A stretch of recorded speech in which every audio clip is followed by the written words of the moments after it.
Hi, it is March of 2020, and I thought that I would introduce myself. I'm Denise Hammond, and I, like many others across this world, are facing uncharted territory, the unknowns, some fears, and I thought that maybe I would just make a correlation to some things that have gone on in my life, and I'll do some teaching.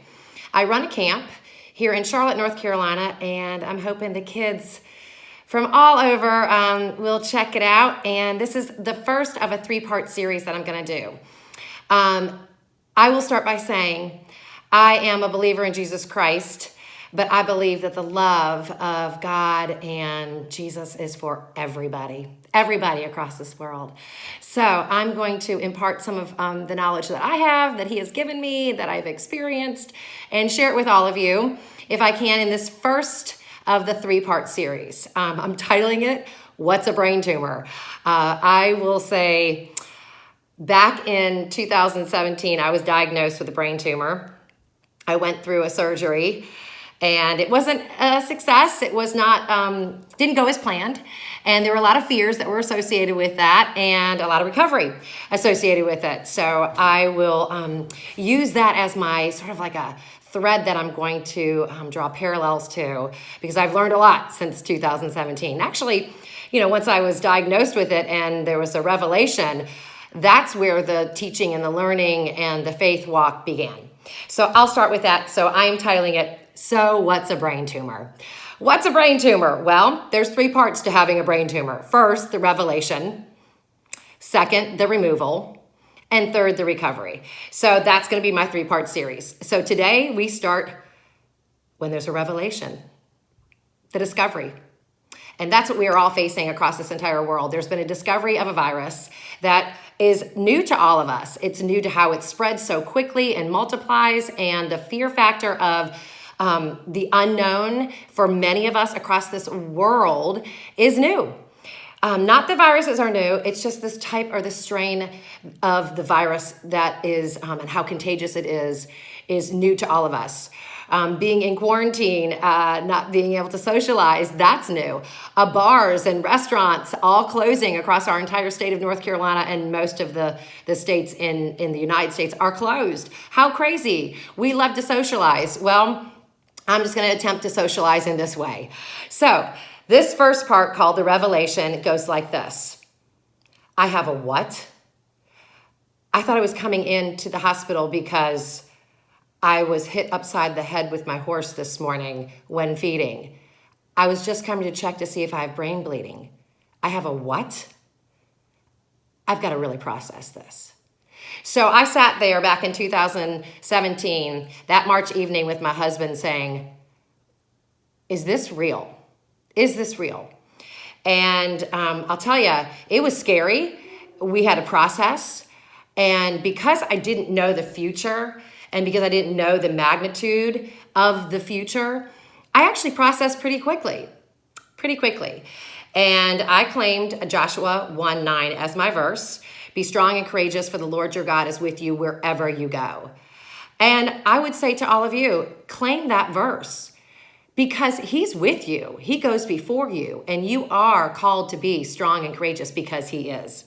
So once I was under the impression, okay, I've got this brain tumor, now what do I do? There was a physical presence that I had to just sort of recognize, and there was a spiritual presence that I had to grab hold of. So there will be parallels throughout my entire stories of the physical presence of something and your spiritual presence of something.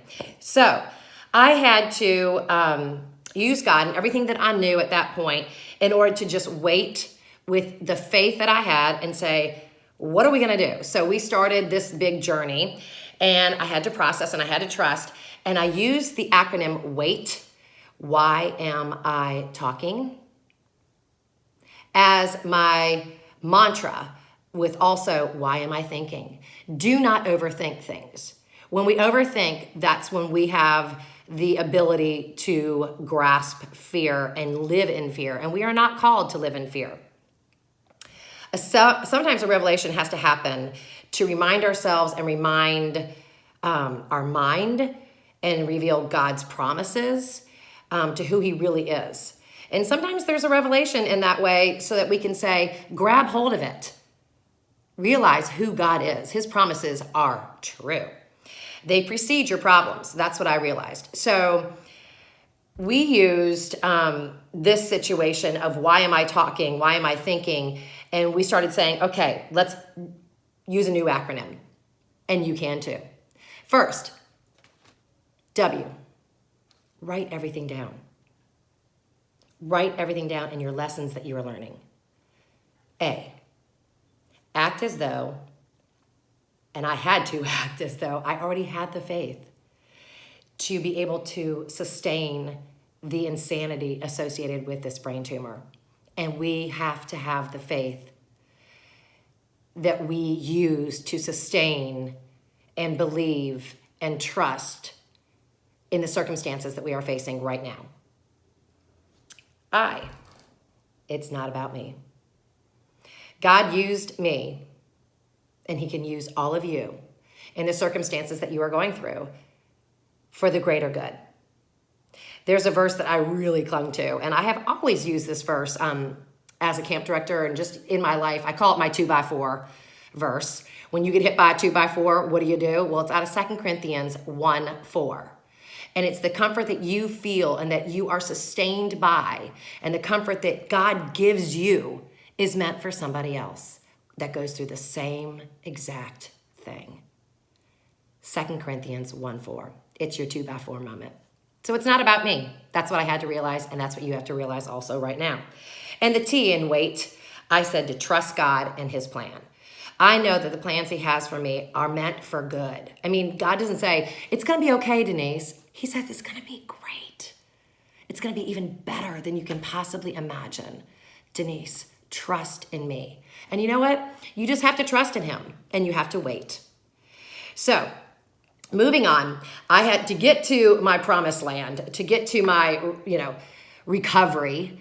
I had to say, okay, I have to go through this trial. I have to go through it. For some reason, I'm going to have to go through it.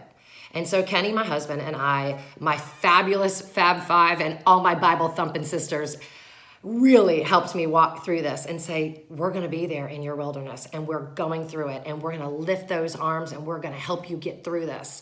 And it was really difficult for so long, but I had to remember God's promises preceded my problem, my trial.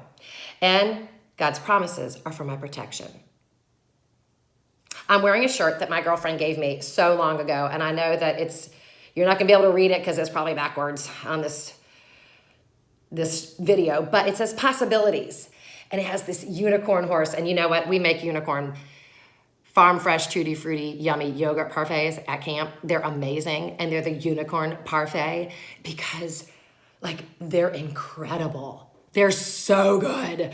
And they're sprinkled with lots of sprinkles and topped with just ooey gooey gummy bears. Sorry, all you sugar fanatics. You're not a camp director. I am. We love sugar. We have to have it towards the end of the day to get through our day sometimes.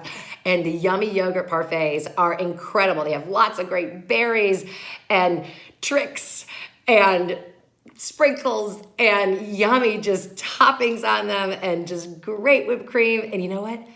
It's because the possibilities are endless, and we named it the unicorn. Well, guess what? Your possibilities are endless, but we know how the end is. The end is we win, and there's a victory. So as I walked through my trial, and as I claimed Joshua 1:9, and as I believed the 2 Corinthians 1:4, I had to rely and trust on God's promises as I moved forward. And I had to rely and listen to others. You see, there's this divine setup for surgery. That was my whole thing. My stage 2, the removal, all of this was for stage 2, the removal. And that's what my next video will be about, is during that time when I had to trust in all these promises and I had to rely on others, such as the surgical team and all my friends and all my family that were praying for me and people that I didn't even know praying for me. I had to trust in the one that was going before me. So it was my divine setup for my surgery, which is the second part of this 3-part series, which will be about the surgery removal. And then the third part would be about the recovery. So thank you for tuning in. I pray that you guys will grab hold of just this tiny little teaching session and just grab hold of it and then give it away to somebody else. We are not meant to go through this life alone, and we are meant to just trust in the journey and some of the circumstances that we go through. Your destiny and your journey includes some of the things that you go through, and you're meant to just give it away. So today, I give it to you. 2 Corinthians 1:4 to you, all my friends. Get out in it. It's beautiful. The outdoors, all by yourself, listening to God's creations, that's my tip for the day. So you know what? I'm going to go climb on some rocks at the Sugar Creek Farm in Pineville here in North Carolina, and you guys do the same. Thanks so much for tuning in. God bless.